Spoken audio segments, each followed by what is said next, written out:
Sa isang lugar sa Masai Mara, Kenya, may isang grupo ng mga gutom na leon na napaagdiskitahan nila ang nag-iisang kalabaw upang kanilang maging pananghalian. Pasimpleng lumalapit ang mga ito habang kanilang pinapalibutan ang kanilang magiging biktima. Ang isang leon ay matapang na pumapalapit sa kalabaw, dala siguro ng kanyang gutom kaya nagpag-isipan niyang lapitan ito. Pero ang kalabaw naman ay ginagpatinag at sibukan niyang sagupain rin ang mga ito. Sinubukan niyang habulin ang isa ngunit mabilis itong tumakbo kaya huminto siya at hinarap naman niya ang mga kasamahan nito. Ngunit ang mga kasamahan ng leon ay unti-unti nang lumalapit na gusto na ring tapusin ang buhay ng kawawang kalabaw. Kaya nagsama-sama na silang lahat sa paghahunting sa kawawang kalabaw.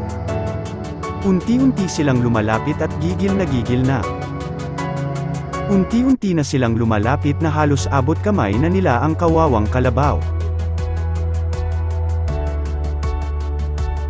Paisa-isa nilang ginigit-git ang kalabaw at hindi na napigilan ng isa at kanya ng sinunggaban at nakagat niya ang kalabaw sa may puwitan nito.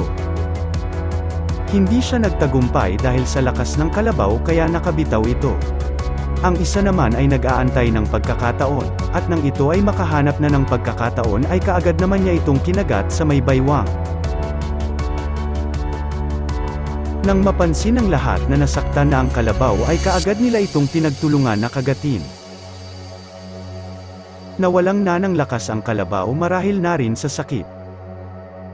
Talagang napatay nila ang isang kalabaw at pinagsaluhan nila ito habang ang isang kalabaw naman ay paikot-ikot na pinamamasdan sila habang kinakain nila ang kanyang kasama. Ang isang kalabaw ay hindi lumalayo at ito'y nagpaikot-ikot lamang na para bang may inaante itong dumating.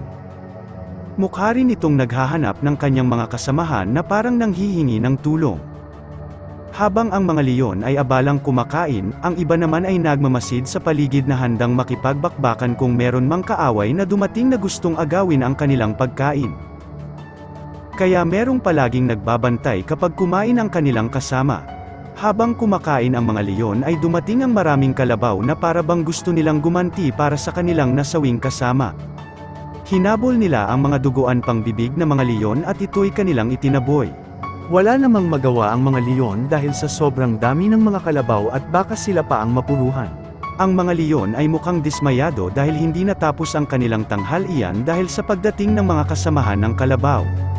Sa grupo naman ng mga kalabaw ay kanilang pinagtulungang awayin ang isang duguan nilang kasamahan dahil siguro na hindi niya natulungan ang kanilang namatay na kasamahan.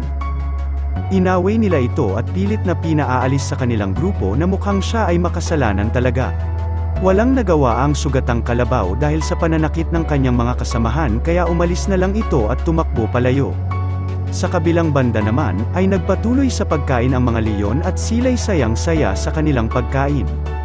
Busog na busog sila sapagkat mataba at malaman ang kanilang nahuling kalabaw, kaya walang sawang kumakain ang lahat habang ang isa naman ay matinik na nababantay sa kanilang paligid. Maraming salamat sa panunood, huwag kalimutang mag-like at mag-subscribe.